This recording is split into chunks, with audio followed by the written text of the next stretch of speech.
Kia ora, Helen Brahms here, coming to you live from Surprise in Arizona. Hope you're having a super fantastic, sparkling day. Welcome to Before the Dirt Nap podcast number 1638. What are you reading? Yes, we're talking about books again tonight. And tonight we're going to be exploring leadership insights. And what are leadership insights? Well, there is a huge, excuse me. Okay, that feels better on the vocal cords. Okay, so these are insights that are given to us by people from their real life experiences. For example, and the ones we're going to be talking about tonight are all military.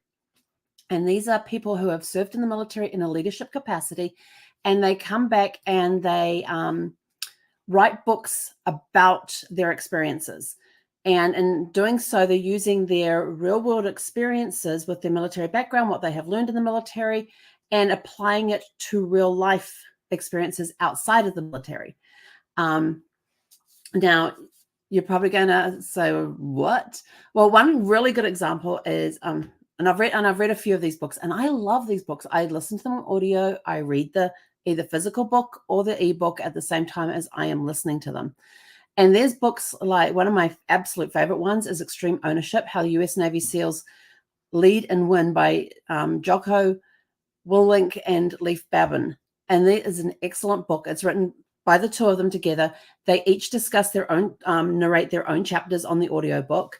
And this is how leadership principles they have learned in the military have been applied to leadership situations in businesses.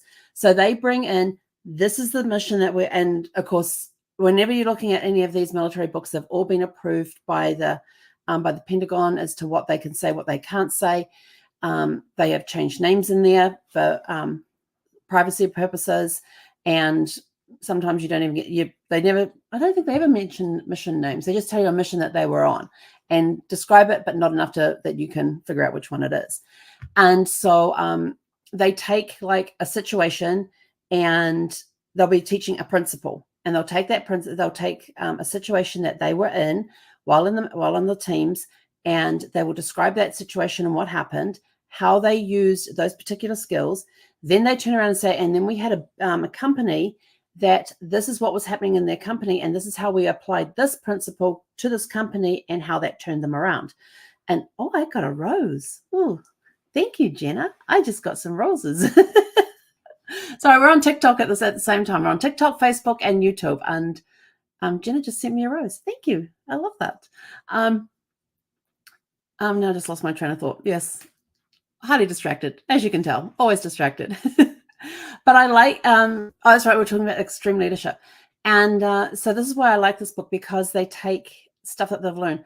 I've got a military background. I've got family that was in the military, as far as grandparents, great aunts and uncles, great grandparents, and all of that sort of thing, in the New Zealand military. And in fact, I was on boot camp almost 40 years ago. I started a boot camp, and we've got that boot camp back in New Zealand. They're actually arranging a 40-year reunion, and I'm just like, oh my gosh! And all these memories from my days in the at boot camp are starting to come up, and so we're sharing these memories within a chat group that we've got going, and it's just awesome.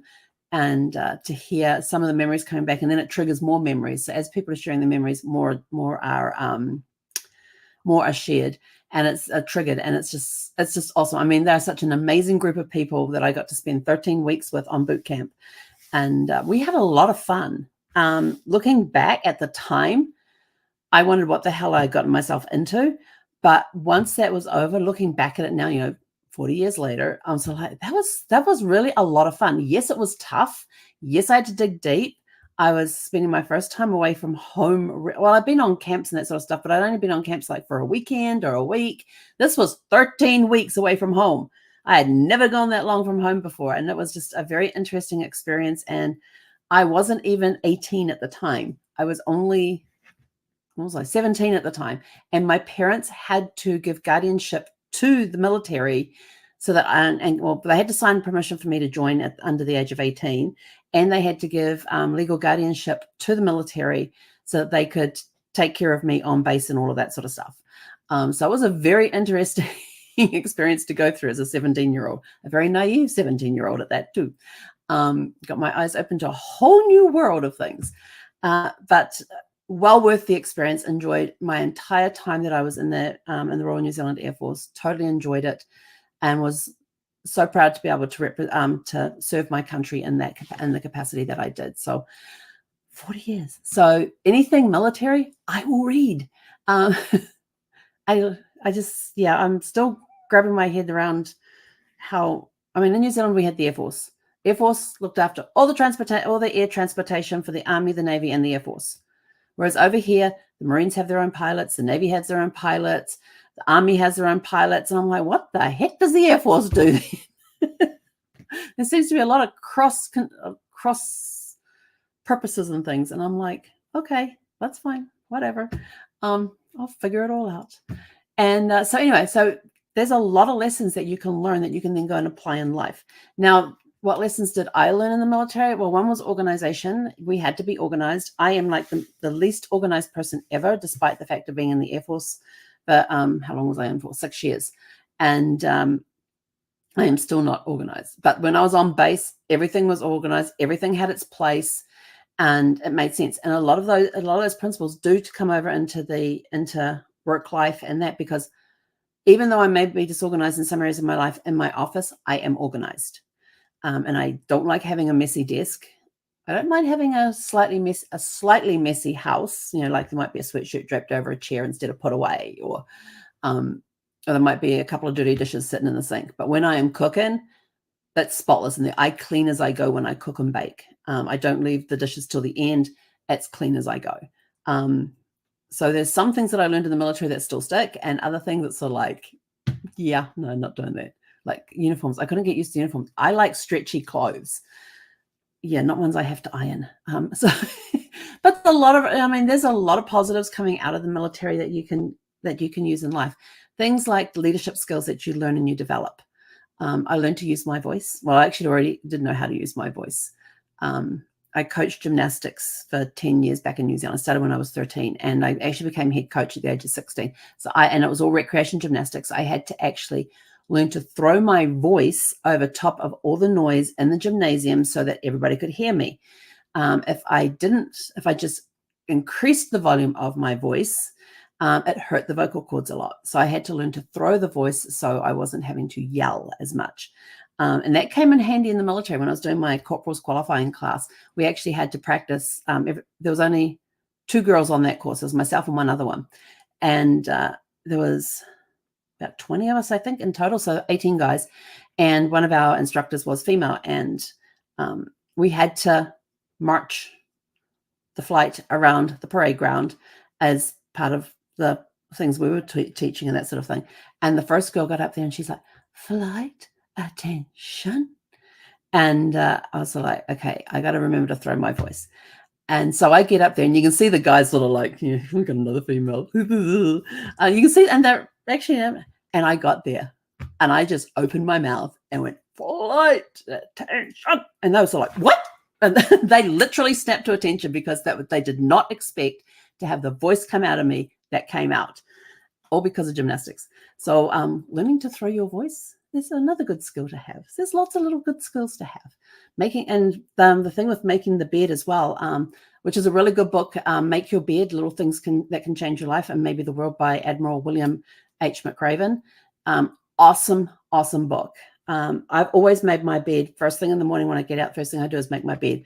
In the military, we've been woken up at 5 o'clock. We had to be ready for inspection at 6, breakfast at 7. We had a routine, and I had no problem jumping out of bed, stripping my bed down, because we had to make bed packs, and that's basically taking all your bed linens, your sheets, your blankets, creating a square, well, actually kind of an oblong pack that sat at the head of the bed with the counterpane on top of the bed that were allowed no creases, and then the pillow sitting square on top of the bed pack. And the bed pack had to be the same width as a queen size pillow. So yeah, that was kind of fun. It had to be all sharp creases and no rounded corners. And the guys were cheap by putting wire hangers into their bed packs to give them those extra crisp, sharp pieces. Us girls, we weren't going to do that.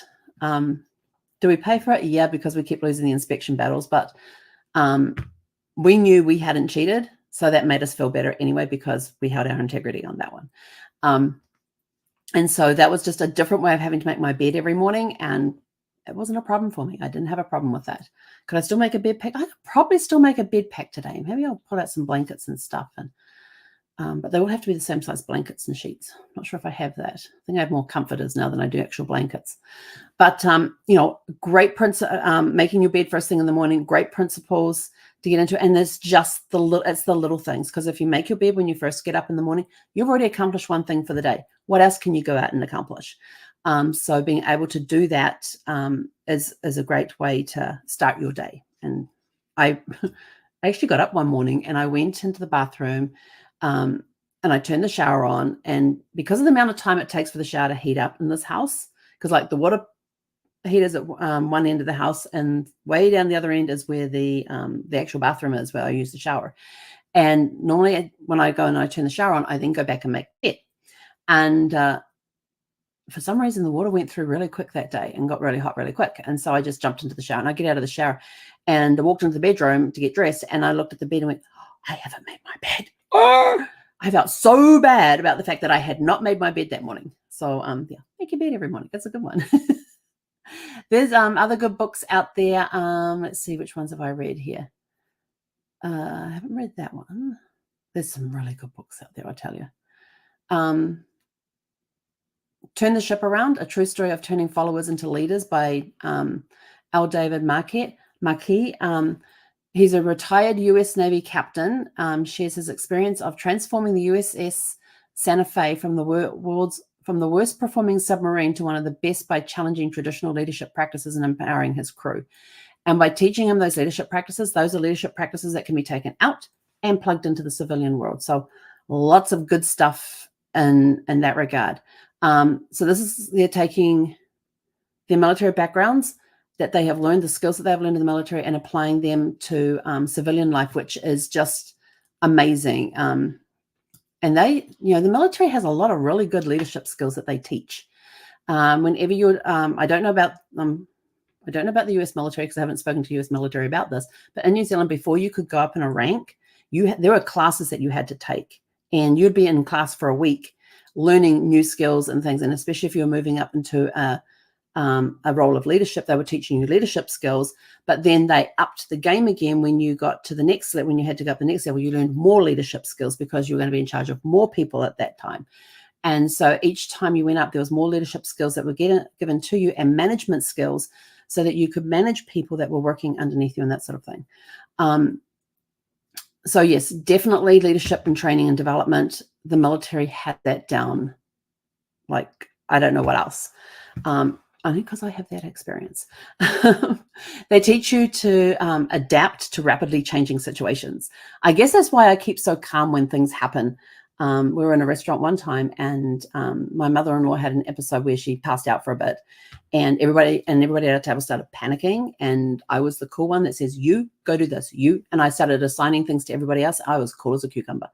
There have been incidences where where I've had to call 911 when Brad was sick and that sort of things. And there was, and we had to get him to the hospital like stat. And fortunately, our place was a block away from the fire department. And just keeping everything cool as a cucumber. We were on a flight back from LA to Virginia one time, and he passed out on the plane. And what did I do? Cool as a cucumber, quietly called the flight attendant over, explained to them the situation, that my husband wasn't feeling well at the time. This is before he passed out. And so they said, well, put him on oxygen and see how he feels. So they brought a tank of oxygen over. They had him on that. They came back 5 minutes later, and I'm like keeping an eye on him. And he's just sitting there, just breathing. And they said, how's he doing? And I went over, and he was non-responsive. He was passed out. And so fortunately for us, there was an ICU nurse on board. And so they brought him back and took the 2 guys that were sitting in the seats in front of us and put them somewhere else. I don't know. But because we had that ICU nurse on board the plane, we were taken straight in. They cleared a path for us to fly straight into Washington Dulles Airport and come straight in and land. We didn't have to do the circling around or anything like that. Had that ICU nurse not been on board, we would have been diverted to the nearest major airport and been offloaded there. So we were very, very thankful for that. I kept my cool through the whole thing until the doctors came in and said the reason that Brad passed out was because he had blood clots. And I lost it at that point because we had family members and family friends that had died from blood clots due to accidents or DVTs and that sort of stuff as well. So I knew how serious that thing was, but I kept my cool the whole time. And I always take it back to my military training, keeping my cool, keeping my calm, because there are situations that are rapidly changing and you've got to make critical decisions in a very clear, while under stress. And that's what I had to do. And I learned that one very well in the military, because they will surprise you at times and do things to you on camp, on basic training and stuff, just to see how you will respond to those situations and things, and how you will respond under stress. So they teach you to respond under stress and make critical decisions. So that's another thing that's good. So adaptability and resilience. Teamwork and empowerment. Absolutely teamwork. Teamwork. You're not in this by yourself. You're in there with others, and there's always a team that's available to help you. And it's helping to learn you to trust others, empower others, empowering those that are the subordinates that are underneath you, especially if you're of a rank where you've got people working underneath you. So it's empowering them to do that, encouraging them to work together as a team to get things done. Discipline and accountability are all through these books. I mean, all of these things here that I'm telling you, they're all through these types of books, like Extreme Leadership and Make Your Bed and all of those sorts of ones. These all come out from there. Discipline and accountability. They give you practical strategies for personal and professional growth. Yes, I will tell you this. When you are on boot camp, I don't know about nowadays, but 40 years ago, we basically were told that we weren't even a person. We didn't have a name. We had our last name, and that was it. That was the only way they would identify with us. They would always calling us by our last name. We had no first name. We had no identity. And this was to help us to form as a team. That was part of the team thing that they were teaching us, supposedly. But there was discipline and accountability. If your broom wasn't up to snuff, you had KP duties you had to go do. There was one time I had to iron. Oh my gosh, these shirts were like, I was given 5 KP shirts to iron, which were just like this really thick, ugly, drab cotton things to iron. I spent hours ironing these 5 shirts. I still couldn't get all the creases out. I tried steaming them. I tried doing with a damp cloth and putting it over top and ironing the damp cloth so the steam would get in. And because there was still wrinkles into it, I then had to go and the next weekend, I had to spend it in an empty barracks, cleaning the bathrooms, cleaning the showers and making them all shine and all that. What happened? From my barracks, a group of girls came over, and we got that done in no time. It was part of the teamwork. It was helping each other out in that situation. There's inspiring stories. I mean, when their personal stories come into place about how they avoided a bad situation. There was one in Extreme Leadership, and they were told that there were insurgents from their building where they were across the road. There were insurgents in that building that were firing. And these guys just had this inkling in their head to say, let's check that again. Because they were waiting for backup to come in. Where is this other team that's supposed to be coming in? And through the communications and things, they found out that the team was actually in the building they were about to bomb. So they avoided that because they listened to their intuition. They listened to all the stuff that they had learned and everything, and were able to avoid a very nasty situation. Let's see. Yeah, they use a holistic approach to leadership, which is absolutely cool. With how they do that, they frequently address both strategic and human elements of leadership, offering a more holistic view on how to lead effectively.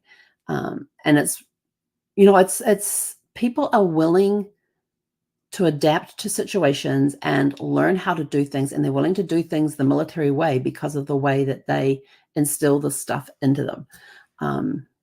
Mental toughness and emotional intelligence. Oh, you had to be mentally tough. I mean, you're on a 13-week course. You're basically being yelled at every day. You break down because you get that homesickness feeling. And there's all sorts of other things that come into play as well, with being on a boot camp and being yelled at every day. And basically you're not not trashed in a way, but there's a lot of verbal stuff that goes on there that kind of tries to break you down, but it's designed to make you mentally tough. Now, I know probably today, this was 40 years ago. Today is probably a different way that they do this. I don't know. They may have changed it. I don't know.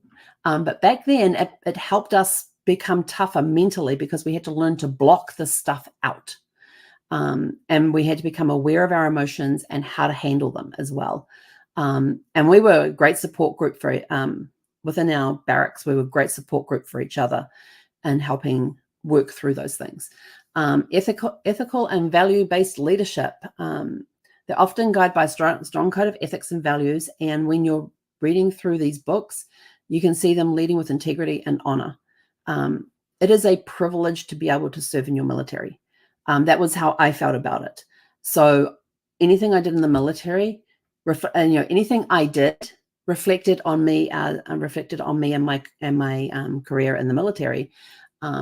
Even when I was out, if I was in uniform, out in civilian life in uniform, when I went back home after boot camp, I put my uniform on and went to visit one of the classes that I mentored in my final year of high school. They give you a class that's in their first year of high school to mentor. And so I had the most difficult class because it was a class that had a lot of learning disabilities in it. And I tell you, those kids were just incredible. They were just such an amazing group of kids. So they said, will you come back and see us? And I'm like, yeah, I'll come back and see you guys. So I put my uniform on, went in, met with the headmaster of the school, and then he found out where the class was. And so we walked over to the class and it was a surprise visit for them. But they were absolutely, I was proud to be wearing the uniform. And anything I did that day, it had to be done with integrity and with honor. So I didn't bring disgrace to the uniform that I was wearing.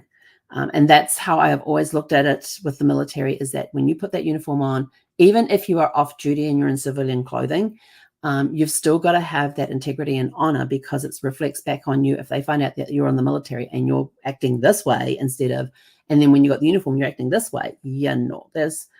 There is some boundaries that I would not cross. Even today, I've been out of the military now for 34 years. Did I do the math correct? Yeah, something like that. And I still work with integrity and honor in my businesses. If I tell my clients I'm going to do something, that's what I do. So there's a lot of really good books out there. Let's see if I can find some more names of books. What other books did I write down?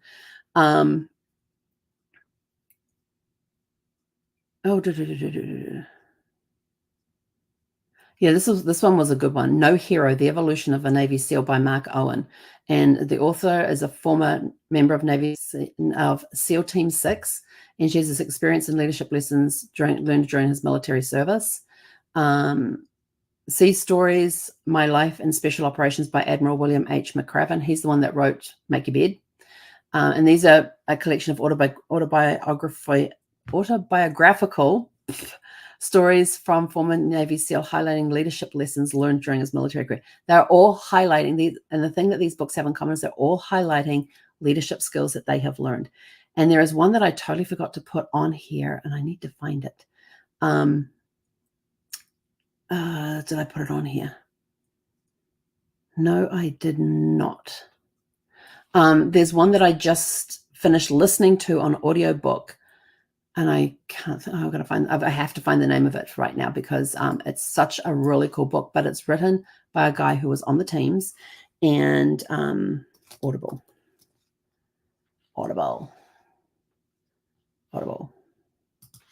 And it was written by a member on the teams, and it was a letter to his children and his wife, and he was teaching his children life skills and they ended up doing it as a book. And the thing that I love about this one is that it's totally different from all the other ones where they're applying it to businesses and but he was just basically teaching his kids, these are the, here's your life lessons, this is what you got to learn, this is what you're going to learn. Where are we? And basically it was just sort of like, in life, you're going to come across this situation. This is how, here's how I dealt with it. But it told a lot about his stories on the teams and some of the missions that he went on. I'm just trying to find it because It's a really cool book, and it's one I really liked. And the other cool part is that he would have his wife also wrote chapters in this book as well. Come on, where are you? So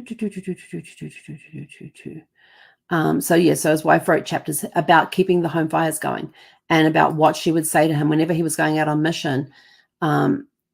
He would call them and say, hey, we're leaving on mission. She would tell him to take his wedding ring off and put it on top of his laptop, because that was her signal to him. It's okay to leave us behind. We don't want you worrying about us. We want you concentrating on what it is you've gone out to do. And then when he came back, he would put the ring on and he'll be back in husband mode again, husband and father mode. It was, why am I not finding this book in here? Like, I'm going through all these other books. I'm going, it wasn't. Oh, hang on. Can I search my library? Search your library. Yes. Is that it there? I think that's it there. Yes, that's it. It's called Unbreakable, A Navy SEAL's Way of Life by Tom Shea, Shea. And he was based in, my thing does this weird thing. Oh, now I've got it in the way. I'm not way. Phone in the way. Hang on.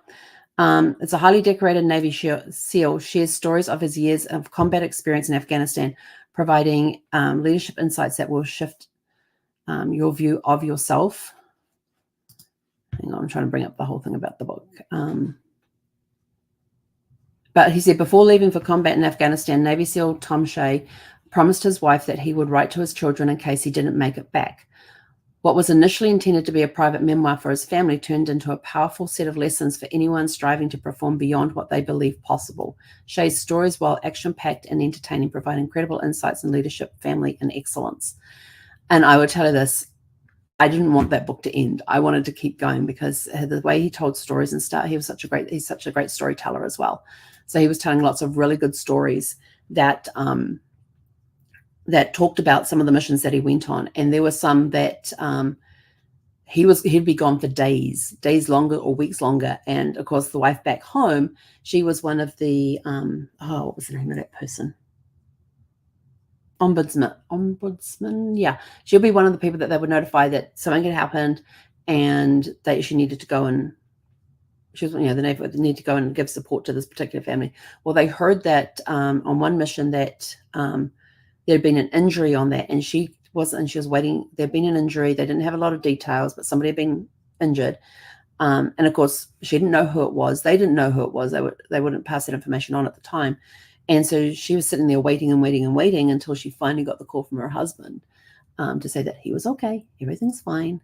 And so it was just a very interesting, completely different perspective from what we had seen before. But he would talk about his team members. And the cool part was at the end of the book is that he would go through and talk about the team members that he had mentioned a lot and what has happened to them since his last time in Afghanistan, because he knew when his last time was going to be. And he made it home safely. But then he talked about some of the members on the teams and those that are still alive, those that have since passed. So it was just a really good, very real book, very real, very raw. But, it was a dad writing a letter to his kids and just being very, this is what happened. This is who I am. This is why I did what I did. This is what I got out of it. So yeah, very real, very raw book. So if you want a very cool book to listen, I listened to this one and it was called Unbreakable. It was a great book. But these military books, when they come back and they do these autobiographies or biographies that they do, or turn them into leadership books and stuff, they are so powerful. And I guess because of my military background and having grandparents that served in the wars in World War II, along with their brothers, my grandmother's like cute. She was, I love my grandmother. She passed a few years ago, but she was in the Women's Auxiliary Air Force, and which is part of the reason I went into the Air Force, not the full reason. I like fighter jets, and I wanted to go fly, and they wouldn't allow women to fly. And I wrote them a letter in 1981 asking them why they didn't allow women to be pilots in the Air Force. And I don't remember what was in the letter except for this one sentence that said, there are some things we have to limit the women in. And then while I was in the Air Force, they made the announcement that they were now taking on women to fly support planes. support planes only, not the fighter jets, just support planes. And I got annoyed because that was the day I got my glasses. So I couldn't transfer to become a pilot. So I was very upset about that one. But that was okay. I was on an Air Force base. I got to listen to the planes flying around. I got to watch them around. And where I live now, I'm close to another Air Force. I'm close to an Air Force base here, and I get to see the jets flying around in the morning when they take off in the mornings, and I get to hear them when they come back in the afternoons. I get to hear them doing their night flights, and my little heart goes patter, patter, patter, patter, patter. I like jets. And I've always wanted to go fly in one, but I don't think I can now with my ears, because I don't think I'd survive the G-forces or the rolling and everything else, but because my inner ears are a little screwed up. But you never know. You never know. But anyway, that's it. We're out of here. So if you feel so inclined, check out some of the military books that are written about leadership that from former military people who are now writing books, sharing their experiences, sharing their skills that they have learned, how they use those skills when they're in the military and how they've transferred them to civilian life. There's some great stories. There are some awesome and amazing stories in there. And I'm just sort of like in awe of these guys and what they go through. I mean, I was a publication specialist. I worked in the libraries. And so I was the one that I was one of those people that kept all the manuals up to date with the latest rules and regulations and everything else. And, would take a page out, put a page in, would make a handwritten amendment in there. Sometimes we had to replace the entire manual because the entire manual had been rewritten. I also worked did the desktop publishing side where we're actually helping create those pages that had to be changed. And it was a lot of fun learning things from that side. So that's it from me. I'm out of here. We'll be back tomorrow evening at 6 p.m. Pacific. So go out, have a super fantastic sparkling evening, and we'll see you guys back here tomorrow evening. He konera.